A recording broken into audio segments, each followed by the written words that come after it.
वालेकुम।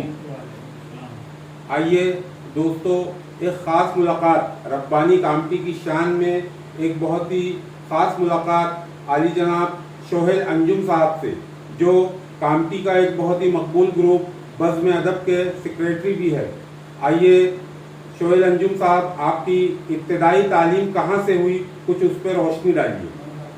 मैं तो प्राइमरी स्कूल में मेरी इब्तदाई से तालीम हासिल किया। उसके बाद में सर इमाम रब्बानी हाई स्कूल से 5वीं से लेकर मैट्रिक तक मैं रब्बानी स्कूल में रहा।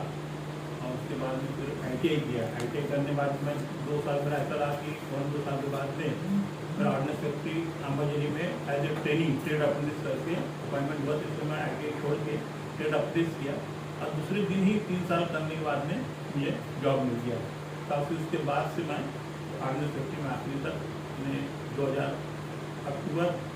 31 अक्टूबर 2020 में मेरा रिटायरमेंट हुआ। मैंने 41 साल 7 महीना पूरा सर्विस मेरा ट्रेनिंग पकड़ के मिला है।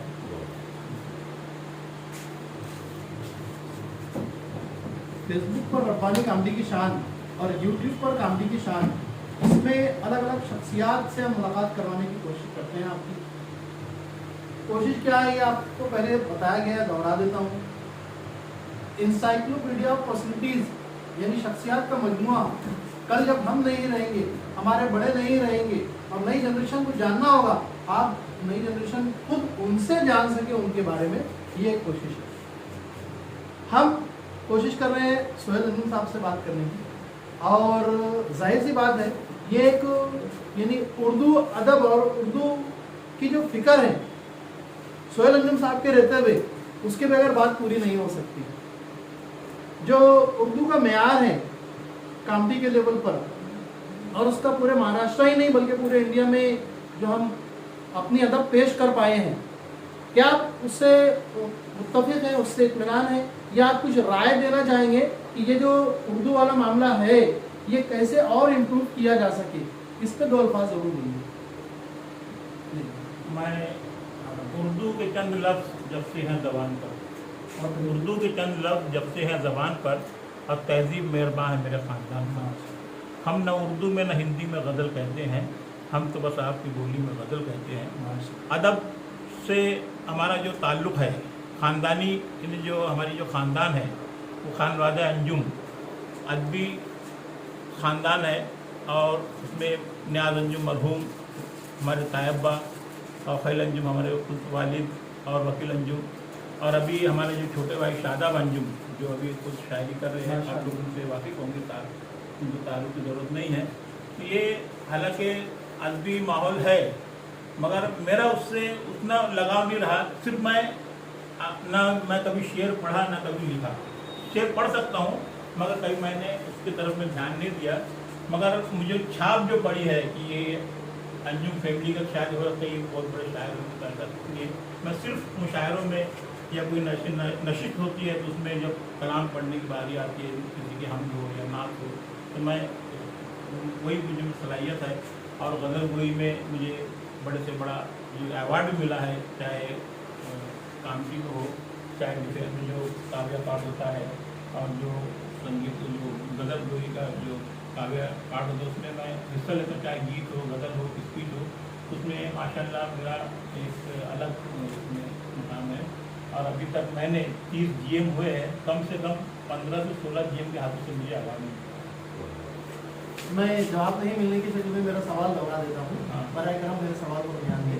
सवाल मेरा ये है कि कामटी में जो उर्दू अदब का मेयार है और जो उर्दू और अदबी शख्सियात हैं, क्या आप उससे इत्मीनान रखते हैं, या आपकी कोई राय है उनके लिए कि इस तरीके से इसमें और ज़्यादा इम्प्रूवमेंट की गुंजाइश है?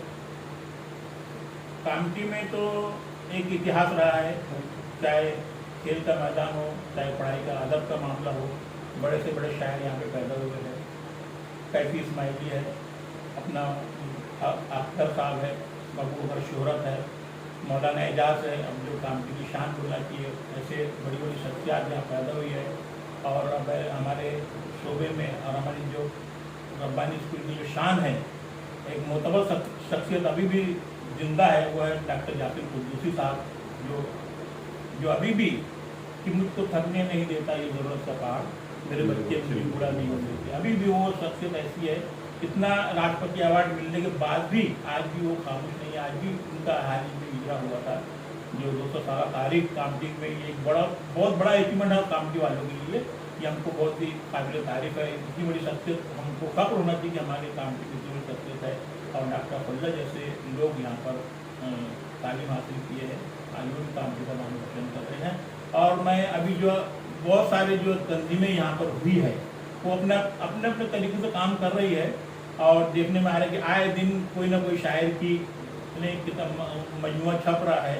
और ये कौमी काउंसिल की बोलो या जो जिसने भी ये जो जिम्मेदारी ली है, तो ये इससे लग रहा है कि इतने तालीमी इन्हें लोगों में रुझान जो है उर्दू की तरफ बढ़ रहा है। मगर मैं ज़्यादा किसी को टिप्पणी नहीं करना चाहूँगा, सिर्फ मैं यही शेयर करूँगा कि अदब के तुम चाहे कुछ भी कर लो, उसके अदब के नाम पर महफिल में चर्बी बेचने वालों, अदब के नाम पर महफिल में चर्बी बेचने वालों, अभी वो लोग जिंदा है योगी का जान देती है। अस्सलाम वालेकुम, मैं नियाज़ अहमद सोहेल अंजुम साहब से मैं एक सवाल करना चाहूँगा कि जैसा कि अभी 12 में जो बच्चे पास होते हैं तो उनके लिए ज़्यादातर 2 ही फील्ड रहती है, चाहे JEE से इंजीनियरिंग कर लो या नीट से मेडिकल लाइन में चले जाओ। लेकिन अपने रब्बानी स्कूल या अपनी मुस्लिम ममालिक में ऐसे बहुत से बच्चे होनहार है जो पढ़ने में तो बहुत अच्छे रहते हैं, परसेंटेज भी माशाल्लाह अच्छा रहता है, लेकिन अपनी माली एतबार से उस नीट का एग्ज़ाम और मेडिकल लाइन में जाने के लायक नहीं रहते, माली एतबार बहुत परेशान रहते। तो उसके लिए कोई संगठन या कोई सोसाइटी ऐसा कोई बनाया जाए ताकि उन बच्चों का उसमें एडमिशन आसानी से हो जाए। तो इस पर क्या रोशनी डालेंगे आप?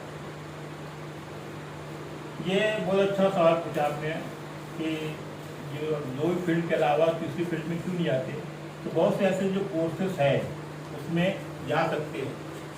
पहली बात तो अपने को कोई भी चीज़ के लिए अपने को चुनौती का सामना करना पड़ेगा। जब तक हम चुनौती को स्वीकार नहीं करेंगे हम आगे नहीं बढ़ सकते।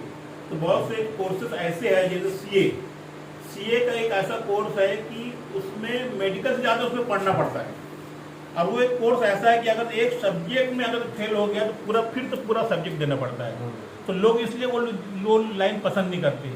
इसमें क्या सोचते हैं कि बस हम नीट में अपना परफॉर्मेंस ला लिए, हमारा मेडिकल में हो जाएगा, इंजीनियरिंग में हो जाएगा।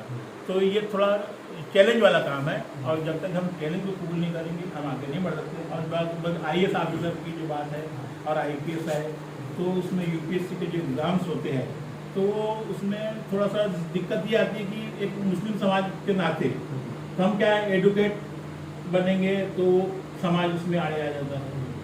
आज पुलिस बनेंगे तो उसमें रिश्वत होती है, ये होती है, तो उसकी वजह से लोग उसमें आगे नहीं बढ़ते। तो ये आप लोग उससे हट के हम लोग को जाना पड़ेगा भी हम पुलिस बने, ये लोग LLB करें, मगर हम अपनी जगह अगर से इस्लाम में हमारे में ईमान है, ईमान की दौलत है, हम वो काम हरगिज़ नहीं कर सकते। तो ऐसे बहुत सारे ईमानदार ऑफिसर भी हुए हैं जो आज उनकी मिसाल है। तो इसके लिए हमको समाज को आगे बढ़ना चाहिए और हम लोगों ने भी इसकी तरफ में मुतवज्जो होना चाहिए और लोगों को, बच्चों को मोटिवेट करना चाहिए। हम मोटिवेट जब तक नहीं करेंगे, हालांकि कई कोर्सेज हो रहे हैं, अजीमत और पब्लिक लाइब्रेरी में बच्चों को भी ट्यूशन लेते हैं, बेचारे खुशी सबिल्ला लोग वहाँ पे काम कर रहे हैं। और सबिल्ला लाइब्रेरी में भी बच्चों को पढ़ाया जा रहा है ताकि लोग जो वहाँ पे रेलवे के एग्ज़ाम्स होते हैं और दीगर जो बैंक के एग्ज़ाम होते हैं उसके लिए पढ़ाई की तरफ लोगों का पढ़ाई की तरफ ध्यान दे रहे हैं, लोग फी सबिल्ला काम कर रहे हैं।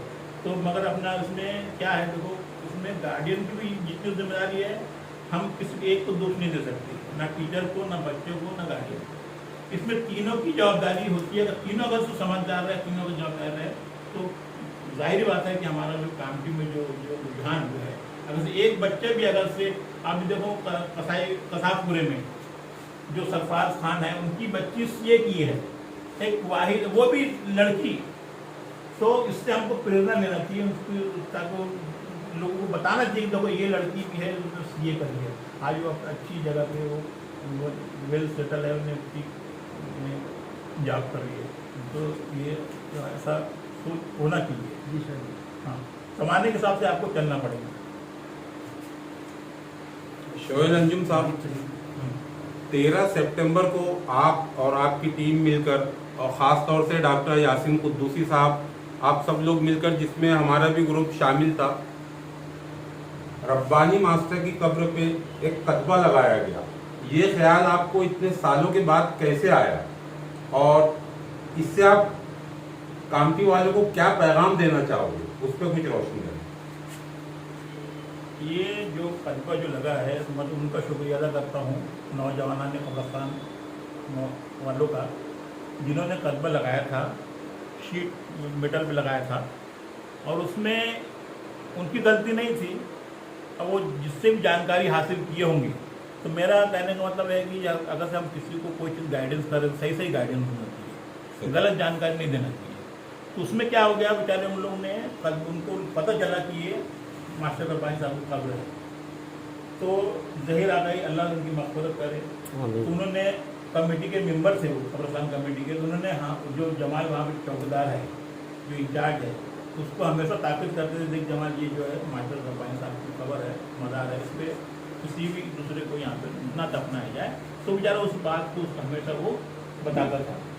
तो वहाँ के नौजवान, आज़ाद नगर नौजवान की कमेटी के लोग ने, वहाँ पे मोहल्ले के लोगों ने उसको वहाँ पे कतबा लगा दिया शीट का, और उसमें बाकायदा लिखा गया रब्बानी मास्टर।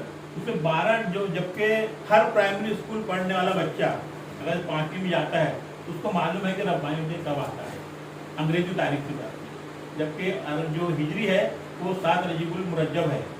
समझे क्या? ये अभी तक किसी को मालूम नहीं था कि हिजरी किसी को याद नहीं था। तो यासीन कुद्दूसी साहब ने वो हिजरी निकाला, और बाकायदा फिर हम लोग ने जो गलत था उसमें, जो गलत जो डेट थी उसको, यौम वफात, उसको सही किया।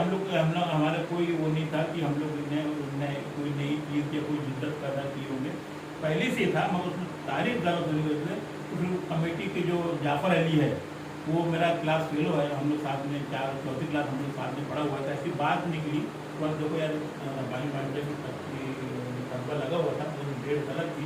तो उन्होंने बोला यार देखो, हम लोग चाहते हैं कमेटी वाले कि कम से कम उनकी बंदी कर दी जाए, ताकि एक निशान दे जाए कि ये रब्बानी मास्टर की कब्र है। तो मतलब ये बहुत अच्छी बात है। अगर हो सके तो ऐसा करो, परमानेंट काम लगा दो, जो पत्थर लगा दो, ताकि वो हमेशा याद रहे। नहीं तो क्या, अभी ये जो शीट जो लगाए टीम पर, वो सड़ जाएगा, खराब हो जाएगा। पर हम लोग ने इतना काम किया। तो और वो उसके पहले हम लोग कोई रब्बानी डे था 13 तारीख को वहाँ पे गए, ऐसा कुछ नहीं है। जबकि हमारा किताब का इजरा था डॉक्टर यासीन कुद्दूसी साहब की 2 किताब का 200 साल तारीख की काम की जायजा जो थी किताब और बुरान दिलकुशा। तो हम लोग ने बज़्म अदब में तय किया था कि उनकी किताब का इजरा हम लोग, अभी हमारे लिए फ़ख्र की बात है कि बज़्म अदब को 50 साल हो रहे हैं अगले साल, और अगले साल इन्हें कामटी को 200 साल हो रहे हैं।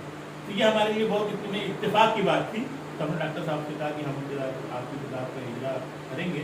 अब 11 तारीख को ही हमने कुरान शरीफ जो भी पढ़ा था हमने बख्शाया, जो भी हमारे मरहूम थे, ख़ास तौर से मास्टर रब्बानी साहब के लिए हम लोगों ने दुआ मग़फ़िरत की थी।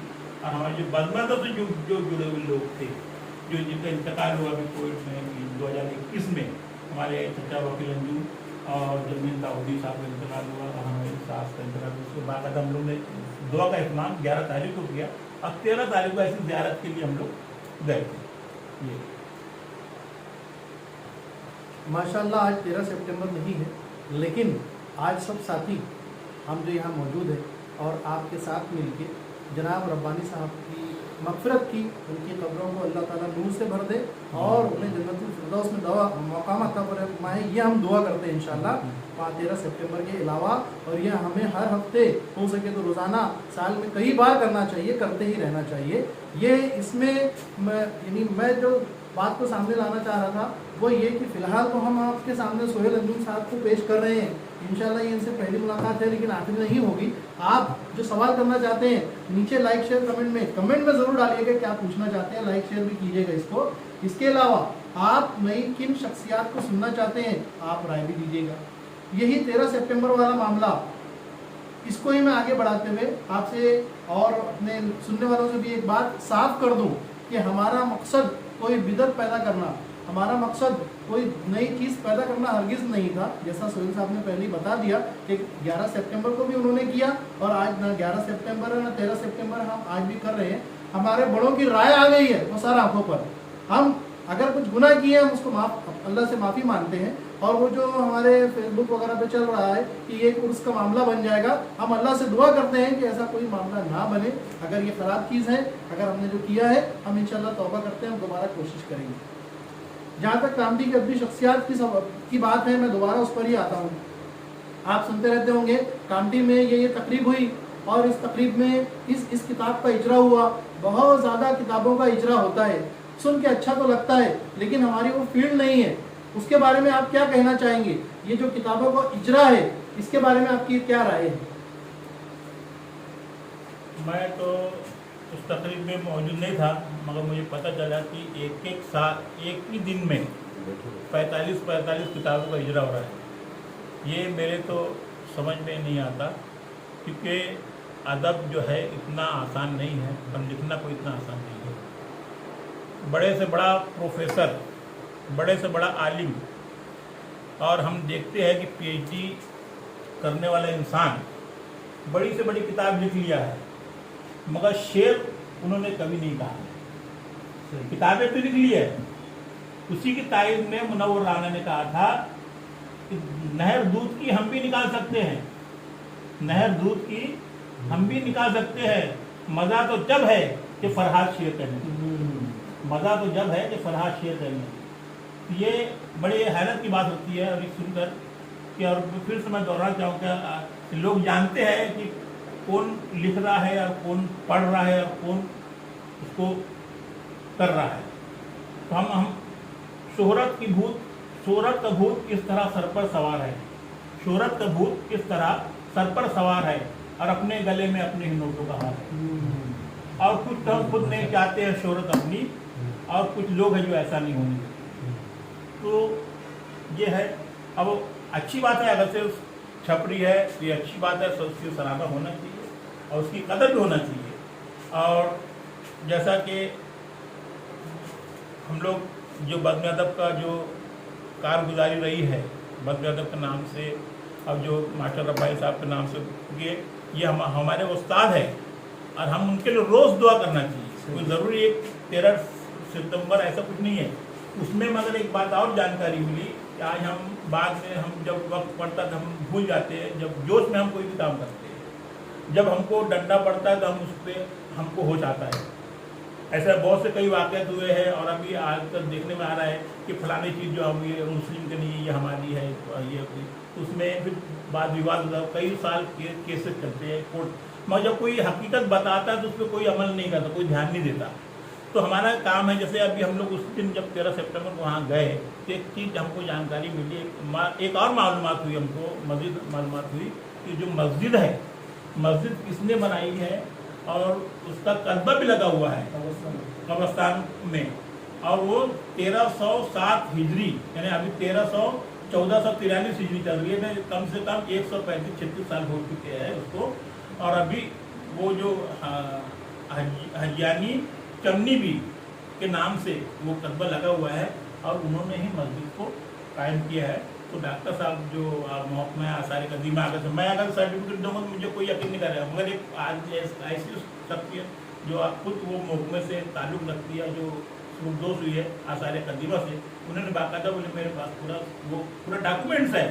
तो आप लोगों का काम है, कब्रिस्तान कमेटी का काम है कि इसको अपना बाकायदा उसको सर्टिफाई करें और उसको मालूम है अपने कब्रिस्तान में उसको उनके नाम से ये मस्जिद को नाम उसको दिया जाए। ये डॉक्टर साहब ने खुद उन्होंने मशवरा दिया है। तो हम लोग को ये सब चीज़ें सोचना चाहिए। नहीं तो अभी क्या है, अभी अगर बोलेंगे तो लोग उस पर कार्य करेंगे, जब वक्त जब आ जाएगा फिर हम कागज़ ढूंढते बैठेंगे। तो मेरा जो भी डॉक्टर साहब है, मैं तो चाहता हूँ कि उनसे जितनी भी खिदमत हो सकती है, ऐसे जो पुराने जो कागजात है, जो पुरानी जो चीज़ें हैं, उनको उनके पास में बाकायदा वो रिकॉर्ड है और वो उसकी जानकारी दे सकते हैं, उनका फ़ायदा उनसे लेना चाहिए।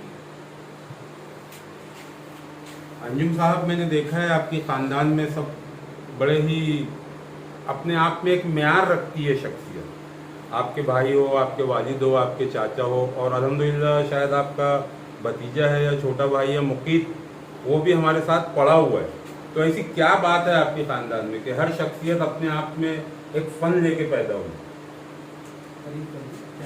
सबसे पहली बात तो हम जिस फील्ड में भी काम कर रहे हैं, चाहे सर्विस हो, जो कोई भी अदारा हो, तो हमारी जो ननियाल जो था, हमारी जो दादी का जो मायका था, बहुत सी यानी अमीर ख़ानदान, डॉक्टर करीम मौलाना वो हमारे अब्बा के नाम मामू थे, मिस्टर डॉक्टर जो मामू के सब।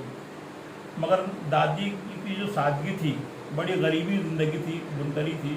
और तो हमारी दादी यही बोलती थी कि आप ईमानदारी से काम करो। और हमारे जो ख़ानदान के जो लोग हैं, जो चाहे वालिद साहब हो या अंजुम हो, चाहे वकील हो, ईमानदारी से, और उसका जो असर होता है ना, तो अपने ख़ानदान पर भी होता है। और उसका जो ईमानदारी से जो आदमी कमाता है ना, उसका असर भी अच्छा ही होता है। और जो यही है, हमारे वालिद साहब ने बताया कि मैं खुद 1972 वालिद साहब ने जो काम किया था, मैं भी चाहता था कि मैं भी ऐसा काम करूं, ताकि मेरे को भी जाने की ये करियर साहब का लड़का है करके, ताकि मेरी पहचान हो। मैं हालांकि देखो, मेरा जो फील्ड जो था बिल्कुल अलग था। हालांकि कोई यूनियनबाजी हमारे ख़ानदान में नहीं रही, मगर मुझे यूनियन वहाँ पे ज्वाइन करना पड़ा, खुद होके नहीं, दूसरे लोगों ने बोला कि आप यूनियन ज्वाइन करो। और मैं एज ए साधारण मेंबर था, तो वहाँ पे जब यूनियन ज्वाइन किया तो मुझे एक शख्स था, जो हमारे जो बोला कि लीडर, मेरा जो लीडर था वंजारी, DT वंजारी जी, जो कांग्रेस के इंटर यूनियन के 35 साल लीडरशिप की उन्होंने, 35 साल। जबकि कितने लोग ने दावा किए कि इनको हटाओ और इनको बिल्कुल ये विकेट बना दिए क्या, ये यही रहेंगे क्या, मगर वो शख्स जो है कभी वो किसी को आने नहीं दिया, ना किसी को प्रेसिडेंट बनने दिया। जब उनका रिटायर्ड हुआ 2011 में रिटायरमेंट हुआ, तो मैं जूनियर क्लब का डायरेक्टर चुन कर आया था। तो जूनियर क्लब में वहाँ क्या था कि वहाँ पे जुआ सट्टा सब कुछ होता था, शराब वराब पीते थे। तो वहाँ पे फैसला किया गया कि भाई ये कमेटी को बिल्कुल हटाओ और यहाँ पे दूसरी कमेटी आना चाहिए करके। तो हम लोग ने 3 यूनियन मिलके हम लोग ने गठबंधन किया, और वहाँ पे अक्सरियत से हम लोग वहाँ पे चुन कर आए 2009 में। तो वहाँ पे सबसे पहले जो है वो बुराई को ख़त्म किया, और वहाँ पे सिर्फ 600 मेंबर थे, 500 रुपया फी लिया जाता था। और तो उसको लेने के बाद में तो वहाँ पे जब 10 रुपया कर दिया गया, 10 रुपये करके मेम्बर्स की वहाँ से कम होने लगी। तो बोले कि फिर हम लोग ने GM साहब को बात किया कि साहब ये तो मेम्बरशिप कम हो रही है, तो कैसे किया जाए। तो बोले नहीं, बोले आम सभा में जो तय हुआ 10 रुपये से कम होगा नहीं।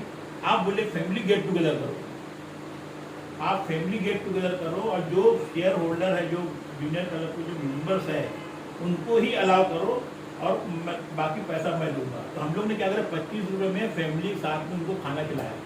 तो इतना रिस्पांस मिला कि जो 600 मेंबरशिप थी 1600 मेंबरशिप हो गई। तो फिर वहाँ पे हम लोग ने कल्चरल प्रोग्राम किए, वहाँ पे फैमिली गेट टुगेदर हुआ, प्रश्न मंच होता था, मैं खुद प्रश्न मंच देता था। तो इतना हुआ कि जब मैं 2 साल छोड़ा वहाँ पे, तो हम लोग वहाँ पे दारू उरू सट्टा का पूरा बंद कर दी। और हमारे जो टीम जो थी उसमें कोई दारू नहीं पीता था, लेकिन मेरे की इतनी इज्जत करते थे, इतने भी अंजुम भाई है तो उनके सामने नहीं पीने का।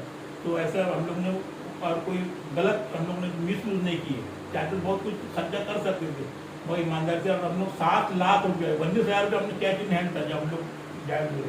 तो उस टाइम जब हम लोग गए रिजाइन किए, तो 7 लाख रुपये हम लोग छोड़ गया है। तो आज माशाल्लाह वहाँ की जिम है, बैडमिंटन कोर्ट बना है, हम लोग की कार्यकारिणी बनाई है, सब कुछ रही।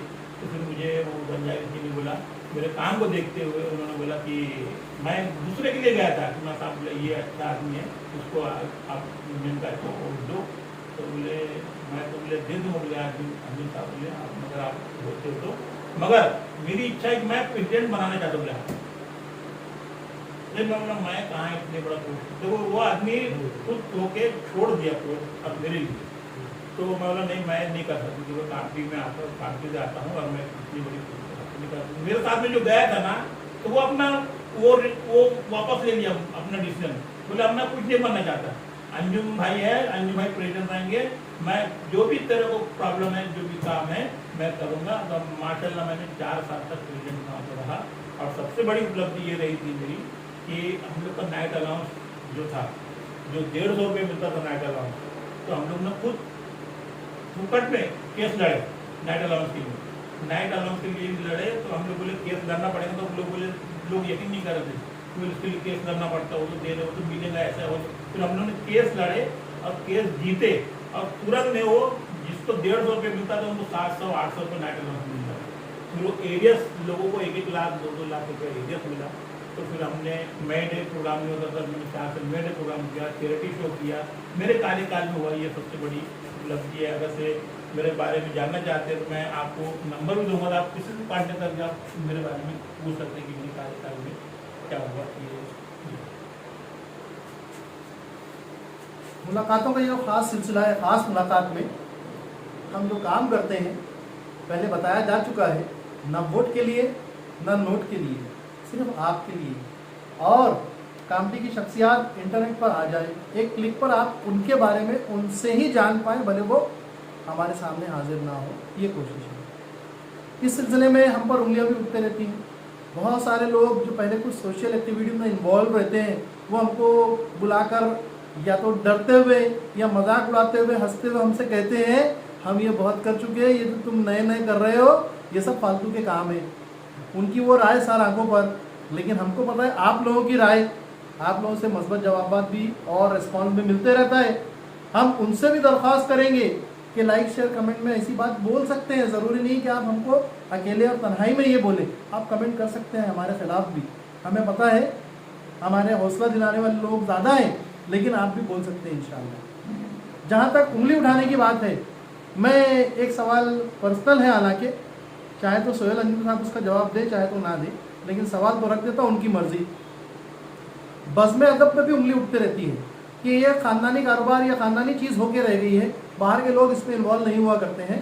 ऐसे लोगों को आप क्या बोलना चाहेंगे? ये भले ही अंजुम साहब ने इसको इसके कायम की और इसमें सभी लोग थे, ये बीच में बंद हो गई थी बंद, कोई भी आगे नहीं बढ़ा। इवन फिर हम लोग ने फिर तय किया कि हम ही लोग इसको शुरुआत करें। तो ये जो बज़्म अदब है ये किसी के चंदे पे नहीं चलती है। हम लोग कोई किसी चंदा नहीं लेते हैं कि हम लोग को भाई कोई प्रोग्राम करना है तो हम लोग पब्लिक चंदा लें।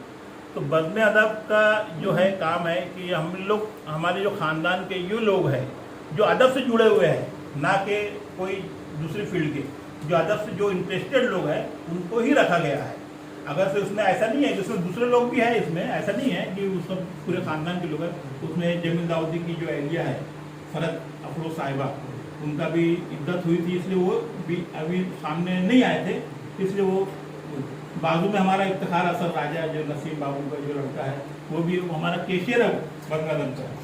मगर इसका कोई ऐसा कोई अकाउंट वकाउंट नहीं, मगर हम लोग जो भी काम होता है आपस में कंट्रीब्यूट करके, तो मास्टर का बड़ा उसमें रोल रहता है। हमारे शादा मंदिर में हाजी अब्दुल वही साहब है, मैं हूँ, ऐसा 4-5 लोग मिल के जो भी खर्चा होता है उसको कर लेते। इसलिए हम लोग को ऐसा कोई वो नहीं है, अगर कोई आना चाहता है आप आ सकते हैं, कोई इसमें कोई ऐसा वो बंदिश नहीं है कि अंजुम फैमिली ही रहेंगी, इसमें कोई भी आ सकता है। अगर आज 50 साल हो रहे कोई मामूली कोई संस्था, आज बज़्म अदब की एक दिन ये भी है कि पहले जो हमारी एक सोसाइटी चलती है, आपको मैं याद दिलाना चाहता हूँ, सोसाइटी है अंजुमन इख्वानुल मुस्लिमीन बिला सूदी क्रेडिट सोसाइटी, ये 1980 में बनी, और उसके प्रेसिडेंट जो है वालिद साहब ही थे पहले प्रेसिडेंट। और उसके बाद में जब मैं रिटायर्ड हुआ तो रिटायर्ड होने से 2021 तक मैं प्रेसिडेंट रहा, 2015 से लेके 2021 तक मैं उसका प्रेसिडेंट रहा। आज उसका 10 रुपये से स्टार्ट हुई थी विदाउट इंटरेस्ट सोसाइटी, और उसमें कोई गारंटर नहीं, कोई विटनेस नहीं, आपको 80,000 का लोन मिलता है। अभी भी कायम है वो सोसाइटी। अगर से आप डिफेंस वालों को पूछ लो तो डिफेंस वालों को पूछना कि अभी वो सोसाइटी है क्या। तो ये अभी जितने भी संस्था जो अब वालिद साहब के टाइम बनी है वो आज भी कायम है, चाहे मस्जिद हो, चाहे अंजुमन इख्वानुल मुस्लिमीन सोसाइटी हो, चाहे बज़्म अदब हो।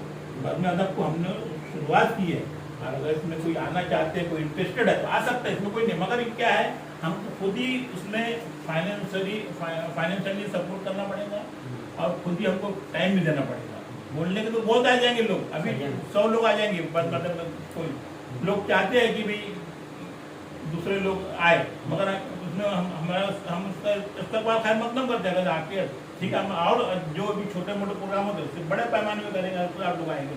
और वैसे हम लोग इंशाल्लाह 50 साल आप लोग जब गोल्डन जुबली मनाने वाले हैं, इसमें हो सकता है आप लोगों की मदद भी, ताउन की भी जरूरत पड़ेगी, कि ये कोई खर्चा कोई ये कम नहीं है, लंबा बजट है। तो हम लोग चाहते हैं जो पुराने जो लोग जो बदमजहब जुड़े थे उनसे भी हम लोग कॉन्टेक्ट करेंगे, और जो जो एक्टिविटीज़ रही है बदमजहब की वो आप लोगों को सामने हम लोग कार्य करने की करेंगे। अंजुम साहब, एक मशवरा चाहूँगा आपसे। जैसा कि आपने यूनियन की, संस्था की बातें की, मैं आपसे ये जानने की कोशिश करूँगा कि हमारे ग्रुप में या कोई भी ग्रुप में 25, 30, 35, 40 दोस्त है उसमें, अब अगर हम उसे कोई रजिस्ट्रेशन की शक्ल देना चाहेंगे, हाँ 25, 35, 40 दोस्त है मगर काम करने वाले उसमें मुश्किल से 4-5 लोग होते, तो मैं आपसे मशवरा ये देना चाहूँगा कि अगर वो संस्था को रजिस्ट्रेशन करना चाहे तो उसमें जो आगे की जो पोस्टें होती है, 4-5 जो पोस्ट होती है, उसमें कैसे लोगों को इन्वॉल्व करना चाहिए? देखो, कोई भी संस्था रहे उसमें काम करने में सिर्फ 1-2 ही रहते हैं, बाकी सब, मगर एक क्या है, गाइडलाइन रहती है स्टेट गवर्नमेंट की कि भाई कम से कम इतने मेंबर कमेटी में होना, 9 होना, 11 होना, 13 होना, तो ये अपने को उसको बनाना ही पड़ता है। मगर काम तो 1-2 आदमी करते हैं। आप कोई भी कमेटी चाहते हैं, आप मस्जिद कमेटी देख लो, कब्रस्तान कमेटी देख लो, हाँ, और जो भी संस्था है सभी में यही हाल है।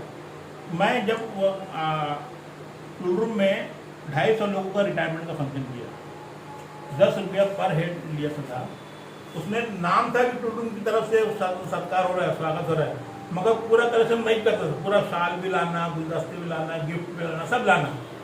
तो जब मैं रिटायर्ड हुआ तो ऑफिसर पूछने लगा कि भाई आप कौन करेंगे मुझे, मुझे ऐसा कोई नहीं लगता कि कार्यक्रम होगा। उसने पहल किया, और मैंने वहाँ पे एक काम और किया कि जो सैनिटाइज़र का और हैंड वॉश का जो काम था, मैंने अपनी फैक्ट्री में अपने तरफ से अपने सेक्टर में लगाया था, जगह जगह सैनिटाइजर पे, अपने खुद के पैसे से। तो काफ़ी उसको लोगों ने सराहा था, तो GM साहब ने मुझको बहुत सराहा कि बहुत अच्छा काम किया आपने। तो ये देखकर दूसरे लोग ने भी उससे प्रेरित हुए और उसको काम किया। और एक बात यह है कि काम करने के साथ साथ में अपने को ये नहीं देखना चाहिए कि इससे अपने को क्या इन्हें नाम होगा या नहीं होगा। अपने को जो अच्छा काम लग रहा है उसको बिल्कुल करना चाहिए। तो उसमें क्या हो गया, एक बार पानी की किल्लत थी डिफेंस में, पानी की कमी थी, तो पानी का लेवल कम हो गया, तो पानी का शॉर्टेज हो गया। तो पानी का शॉर्टेज होता था तो लोगों की जान सूख जाती थी, पानी की प्यास से नहीं, जो पानी अगर कम होता तो ओवर टाइम कम हो जाता था, लोगों को ओवर टाइम चिंता रही थी।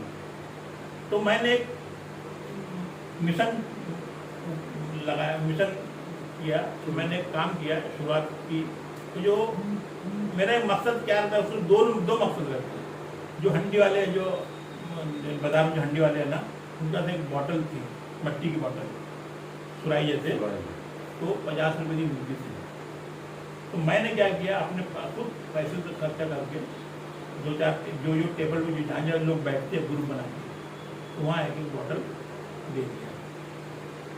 तो बोले तो मिट्टी की है, बोले तुम्हारा देखो अभी पानी का है शॉर्टेज, और अपन जब प्लास्टिक की जो बॉटल में जो पानी लेते हैं तो वो क्या होता है, ठंडा पानी अपन लाते हैं, अब थोड़ी देर बाद गर्म रहता है, तो वो क्या करते हैं, आप फेंक देते हो, पानी वेस्टेज हो रहा है ना। अभी मिट्टी की बॉटल से क्या होगा, आपका पानी अगर से आप 1.5 लीटर की थी, वो अगर से पानी का अगर आप पिए, जितनी देर पियोगे उतना आपको टेस्ट मिलेगा, क्योंकि उतना पानी ठंडा होगा। ये लोगों को बहुत पसंद आई थी बात। तो उसमें क्या हो गया, एक तो अपने जो कामटी के जो बेचारे जो कुमार जो धंधा करने वाले थे, वो इमरान से पूछना कि उसको मैंने कितना लिख गया था, कम से कम 500 बॉटल लिख गया उसका। लोग उसको बहुत दिन लाइक किए, इवन ऑफिसर लोग, मैंने ऑफिसर को कई ऑफिसर को खुद से दिया अपने पास से, तो बोले नहीं, बोले आप जो काम कर रहे हो बहुत अच्छा काम कर रहे हो, हमको भी 10 बॉटल ला। तो मैं भी अपने डिपार्टमेंट में, अपने सेक्शन में ये लोग काम कर उनको दे। तो उसमें एक तौकीर मुस्तफा साहब करना थे, लेफ्टिनेंट कर्नल, वो लेफ्टिनेंट कर्नल अभी वो अरमान काटू के ट्रांसफर हो गया, यहाँ कामटी में आ चुके हो, अभी किताब भेज रहा था, उसमें मेहमान बहुत अच्छे मुकर्रर। अब आपको उनकी बात बताऊँ मैं आपको कि लेफ्टिनेंट कर्नल, शादी हो गई।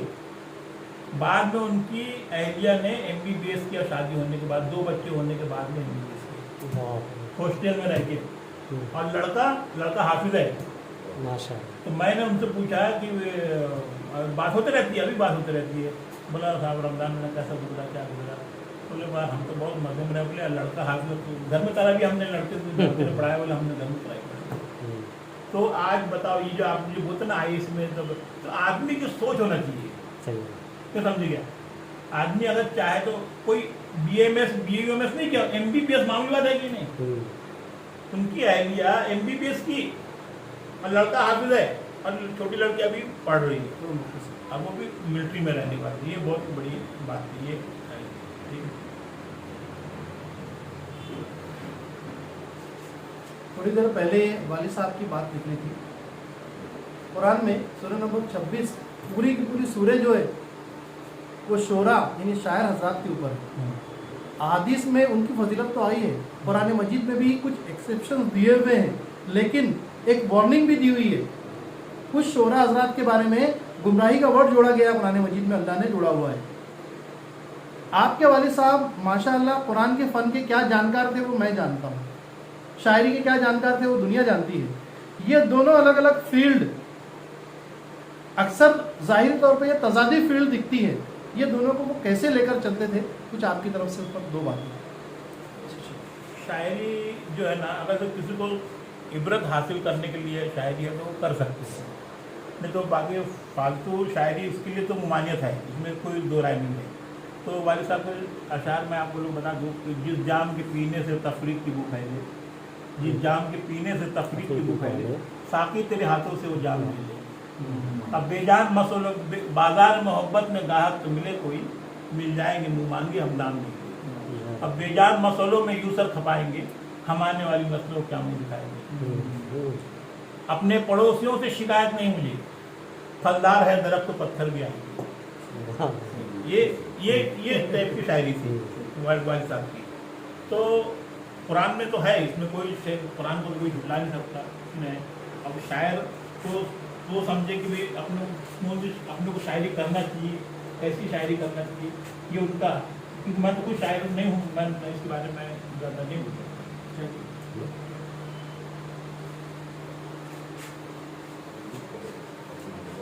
फेसबुक पर कामटी रब्बानी कामटी की शान और यूट्यूब पर कामटी की शान, ये जो सिलसिला शुरू किया गया है, बीच में कुछ समय के लिए रुक गया था, दोबारा शुरू और जारी किया गया है। इस पर आपकी लाइक शेयर कमेंट और आपके राय मशवरे, चाहे आप हमें कमेंट करके दे दें या मिलकर दे दें, इसकी हमें इंतहाई ज़रूरत है। चेहरे तो अभी 2-3 हुआ करते हैं, नियाज भाई मेरे साथ जो मास्टर साहब हैं, मैं हकीम तलत और शाहिद भाई बेकरी वाले, लेकिन हम पूरे के पूरे रब्बानी स्कूल को रिप्रेजेंट करते हैं और हमारे ग्रुप का नाम ही है MMR 87A, यानी 1987 में MMR यानी रब्बानी स्कूल से 10वीं पास किए हुए सेक्शन A के साथ ही ये जो कार्यक्रम आगे बढ़ाते हैं, इसमें आपकी दुआओं की बहुत ज़्यादा ज़रूरत है।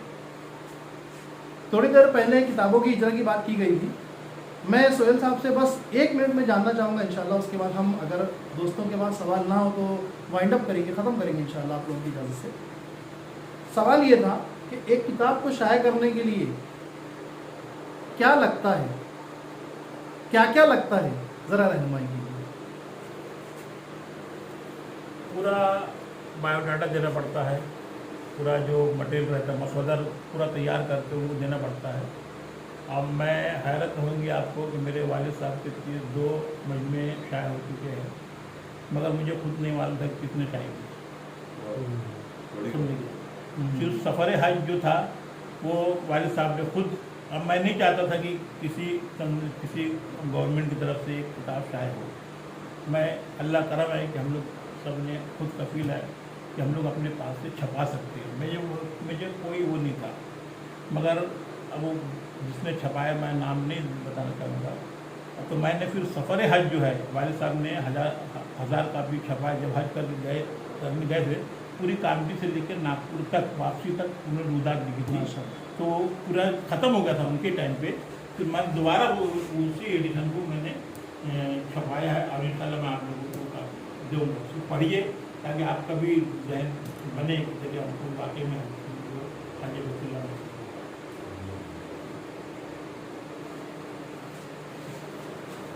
रब्बानी कामटी की शान का ये ख़ास मौका है और शोएल अंजुम साहब हमारे बीच मौजूद है।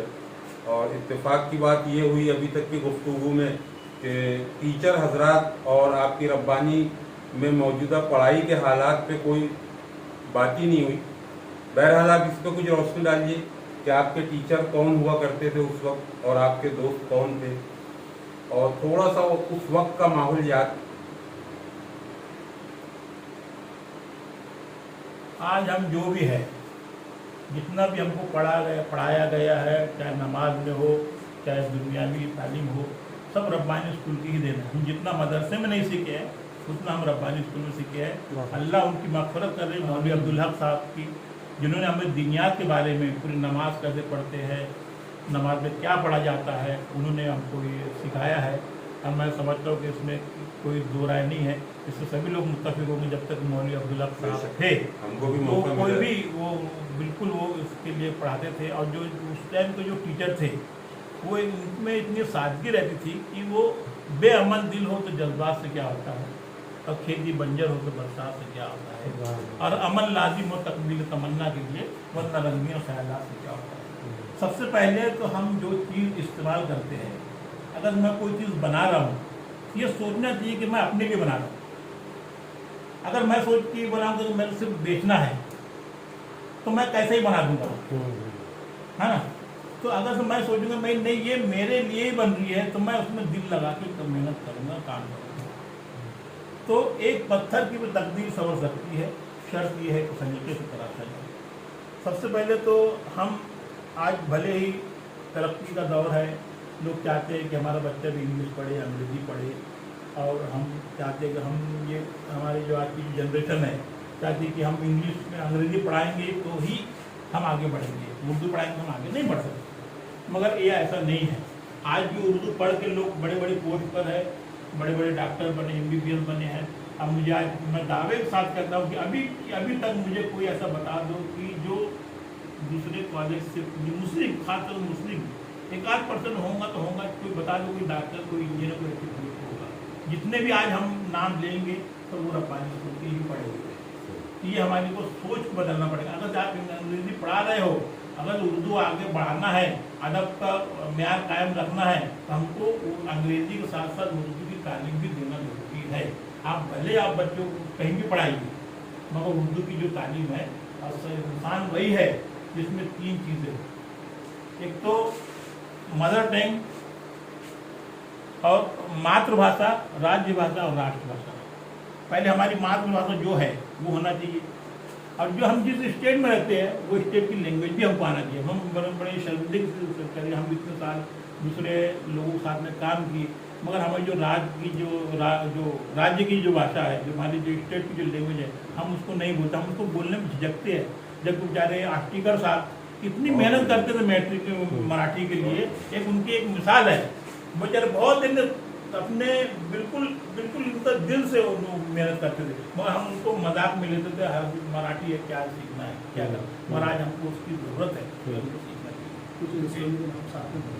हमारे जो सबसे मतलब मैं फ़ख्र महसूस करता हूँ, मेरे साथ में जो पढ़े हुए हैं डॉक्टर ज़ुबैर, ये हमारा 77 बैच था, 77 में हम लोग मैट्रिक किए, और डॉक्टर ज़ुबैर है जो अभी अमेरिका में डॉक्टर है माशाल्लाह, और दूसरा इमरान जो साइंटिस्ट है वो पुणे में है वो है, और मसूद कैंटीन वाले है वो, और जो फाजुल हक जो अभी मई में जून में रिटायर्ड हुए जो वाइस प्रिंसिपल थे, और जो सरवत जावेद, ये हमारे साथ 7वीं तक पढ़े, और बाद में लोग ने इंग्लिश अच्छी इंग्लिश की वजह से अंग्रेजी पढ़ना चाहिए करके तो उन्होंने फिर 5वीं में एडमिशन लिया। बहुत सारे मेरे बैच के जो थे, कोई एयर इंडिया में थे, कोई ST में थे। मैं हालांकि पढ़ने में मैं 3rd डिवीज़न पास हो रहा, 5 में पढ़ने में उतना नहीं था। और जितना आप यकीन करोगे कि ज़ुबैर आ गई है, सबसे शरारत करने में सबसे आगे वो ज़ुबैर आ गई। तो कहने का मतलब ये कि नहीं शरीर बच्चा है तो पढ़ नहीं सकता, शरीर बच्चा ही आगे बढ़ता है, क्योंकि शरारत करने के लिए भी अकल की जरूरत है। अगर बुद्धू रहेगा कुछ बोलेगा नहीं तो क्या बुद्धू रहेगा, वो कुछ बोलिए तो कुछ कर ही नहीं सकता ना, उसके लिए अकल होना ना शरारत करने के लिए। एक बार क्या हुआ, वो कैप्टन था, जनरल कैप्टन था, तो मसूद कैंटीन वाले ने बोला कि भाई पहले विंग वाली पेन चलती थी, दिन स्याही बनाना पड़ता था। तो बोले कैप्टन, बोले मेरे इंक का बोले स्याही खत्म हो गया मुझे क्या, तो बोले तो मुद्दे बोले पेशाब कर, सही में पेशाब कर दिया था वो। तो वो डॉक्टर जुबैर था वो, मैं पेशाब कर देता हूँ बोले। तो बहुत इन्हें वो थे नसीर, जो वीडियो थे डेवलपमेंट ऑफिसर बन के जो रिटायर्ड हुए, तो ताले खान के छोटे भाई, वो भी मेरे साथ में थे। तो फिर मैं डिटेल में लग गया। और मेरा एक इक्विपमेंट ये रहा कि मस्जिद बुनकर कॉलोनी जो बनी थी, तो सबसे पहला तामीरी जो कमेटी जो बनी थी, जो काम शुरुआत हुई थी, तो पहला सेक्रेटरी मैं था मस्जिद बुनकर कॉलोनी का। और ये रब्बानी स्कूल में जो मैं वो तमसील मुशायरे में बहुत शिरकत करता था, जब से मुझे पढ़ने का शौक़ था, लिखने का कभी मेरा शौक़ नहीं रहा। हालांकि वालिद साहब चाहते थे कि ये कुछ लिखे, एक भी शायद बने, मगर मुझे उसका नहीं मिला। और मेरा एक भी दिन बेकार नहीं है मेरी लाइफ का। मैट्रिक किया, मैट्रिक बाद मेरा 11th में एडमिशन लिया था। 11th में एडमिशन हुआ तो मैं ITI में गया, ITI में पढ़ ही रहा था। दूसरे दिन मेरा ट्रेड अप्रेंटिस हो, ट्रेड अप्रेंटिस ट्रेनिंग खत्म हुई और दूसरे दिन मैं सर्विस में लग गया। मेरा कम से कम 41 साल 7 महीना 7 दिन। ये थे जनाब सोहेल अंजुम साहब। हम आपकी खिदमत में अलग अलग शख्सियात पेश करने की कोशिश करते हैं अपनी मर्ज़ी से, चाहते ही हैं कि आपकी मर्ज़ी से पेश किया जाए। सवाल करते हैं अपनी मर्ज़ी से, चाहते ही हैं कि सवाल आप लोगों के हों। इसके लिए क्या करना है? कमेंट करना है, हमें राय देना है। सोहेल अंजुम साहब ने जो बातें की हैं, वो खासतौर से जो आखिरी हिस्सा शाहिद भाई के सवाल का जवाब देते हुए आया है, वो ऐसे कभी नहीं आ सकता है। और यकीन जानिए आप लोग भी ये रिक्रिएट कर सकते हैं। हम कुछ एक कोशिशें कर रहे हैं, अगर अलग अलग ग्रुप्स को जो आज इन्हीं रब्बानी स्कूल में 10वीं 12वीं की हुए 50 साल हो गए हैं या उससे ज़्यादा या कमोवेश 50 साल हो गए हैं, उन लोगों को जमा करके इस तरीके से एक इंटरव्यू का दौर करने का या कुछ ना कुछ कार्यक्रम करने का। अगर आपका ग्रुप उसमें इंटरेस्टेड है, हमसे रब्ता कीजिए, हमें मैसेज कीजिए, हम आपसे रब्ता कर लेंगे इंशाल्लाह। मकसद समझ में आ रहा होगा आपको, रब्बानी स्कूल की यादें ताज़ा करना। सारे के सारे टीचर हज़रात को आज जो हम बन गए, जिस हद तक भी हम बन गए उनकी मदद से, अल्लाह के एहसान के बाद उनका शुक्रिया अदा करते हैं। उस वक्त भी करना जिस समय हम शूट कर रहे हैं, उस वक्त भी करना जब हम बार बार देख रहे हैं और ज़िंदगी भर करते हैं। चलिए, रब्बानी कामटी की शान फेसबुक पर तो पेज है और कामटी की शान यूट्यूब पर तो चैनल है, इसको लाइक शेयर कमेंट ज़रूर कीजिएगा। फिलहाल के लिए सोहेल अंजुम के साथ मैं हकीम तलत, मेरे दोस्त जनाब शाहिद भाई बेकरी वाले, मेरे दोस्त जनाब नियाज मास्टर साहब, हम लोग आपसे अलविदा लेते हैं। बहुत जल्द एक नई शख्सियत के साथ आपके सामने दोबारा हाजिर होंगे। फिलहाल के लिए अलविदा, अस्सलामु अलैकुम।